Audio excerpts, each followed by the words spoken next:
Hi everyone, Anne here, Associate Editor for Edible Nashville and cocktail columnist, here to talk to you about your home bar.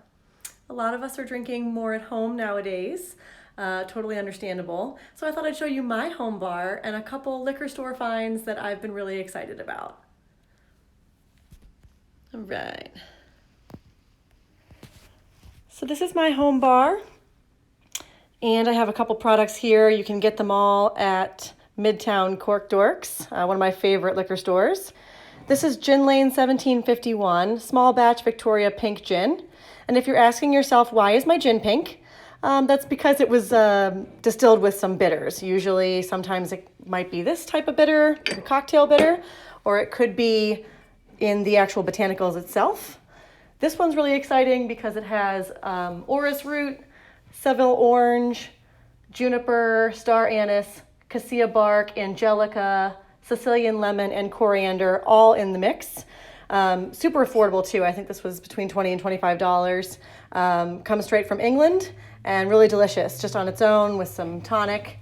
And then this beauty, the bottle is so gorgeous. I'll be saving it whenever I'm finished with it, although it's quite large, so that'll take me a minute. It kind of tastes like absinthe. It's a herbal liqueur from France. Quite a big fan of herbal liqueurs such as chartreuse, things like that, where you never know exactly what's in it and they'll never tell you. But this one's a little bit softer. It tastes like a softer absinthe, like it's mixed with dandelion petals and wildflowers, things of that nature. So basically anything that I've been using absinthe in, I've been swapping it out with this. So we can put this back here. Again, all available at Midtown Cork Dorks Wine, Spirits, and Beer. Love them over there. Tell them Edible Nashville sent you. But this is my home bar, and I've organized it in this fashion. All of my bitters are here. I have a few tasting bottles of scotch, some lovely local mead here that they sent us over. I keep some really good cherries around. It's really important. Luxardo or these Amarena cherries are really great. These are kind of candied. They have like a little pop, and then they're really creamy on the inside. Also, I keep the syrup in a squeeze bottle when I'm done. You can add it to really any cocktail that you want. And then organize your spirits. It's kind of important that you organize them in a way that'll be useful to you as well as aesthetically pleasing. So I start with my clear spirits. It's usually how they do it in professional bars. I have my tequila over here, tequila and mezcal. Then I have a gin section. I'm a big fan of gin. And we have our whiskey, our bourbon, our rye, and then I go into brandy. I have some apple brandy around all the time, standard brandy. Copper and Kings is a great selection, really affordable, right out of Kentucky. And then, pisco, rum.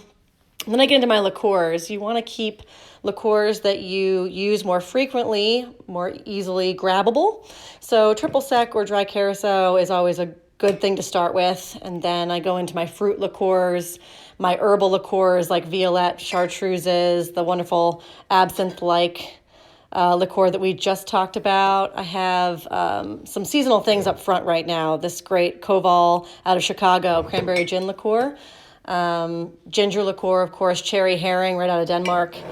Everyone should have this when it starts to get chilly. You want to pour it right over ice and just maybe find a fireplace or something. Just take my word for that. And so then I go into my bitters. I have a pretty large selection of bitters here. And then I have some more sweet liqueurs in terms of chocolatey, minty, fruity, things like that. I do also have a nice bottle of creme de cassis. I keep it over here with my small bottle of standard absinthe, ports, single malt scotches. And then I keep my creams over here. You can also keep them in your fridge. I have a backstock down there and some wine. But something I think it's important to keep in your fridge, and you can walk with me through my house, is your vermouths.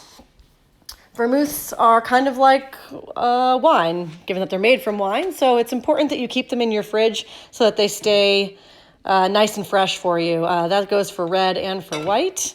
I always keep some Lillet around. So I have all my Lillet and Kina vermouths over here. Red vermouths are kind of scattered within there, some bubbly, and of course some really great local, perfectly cordial. So that's kind of my liquor shelf in my fridge. But If you would like some seasonal cocktail recipes in general, or some more tips on how to keep your home bar, make sure you hit up ediblenashville.com. Thanks, guys. Have a good Tuesday.